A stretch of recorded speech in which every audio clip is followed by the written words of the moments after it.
ప్రపంచ ఫోటోగ్రఫీ దినోత్సవం సందర్భంగా తెలంగాణ రాష్ట్ర సమాచార మరియు పౌర సంబంధాల శాఖ ఆధ్వర్యంలో నిర్వహించిన రాష్ట్ర స్థాయి ఫోటోగ్రఫీ పోటీలలో రాష్ట్ర స్థాయి అవార్డును సొంతం చేసుకున్న సంగారెడ్డి ముద్దుబిడ్డ బగిలి శివప్రసాద్.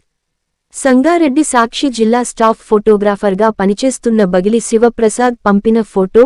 చేయూత విభాగంలో సంగారెడ్డి జిల్లా కేంద్ర ప్రభుత్వ ఆసుపత్రిలో చిన్నారులకు వైద్య సిబ్బంది ఆడిస్తూ, పాలు తాగిస్తూ వైద్యం చేస్తున్న ఫోటోకు 2వ బహుమతి గెలుచుకున్నాడు.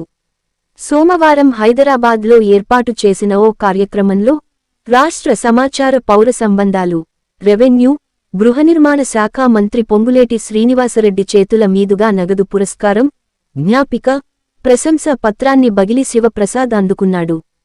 సంగారెడ్డి మండలం తాళ్లపల్లి గ్రామానికి చెందిన బి. శివప్రసాద్ ఎన్నో మానవీయ కోణంలో ఎందరినో ఆలోచింపజేసే విధంగా ఫోటోలు తీసి ఎందరితోనూ శభాష్ అనిపించుకున్నాడు.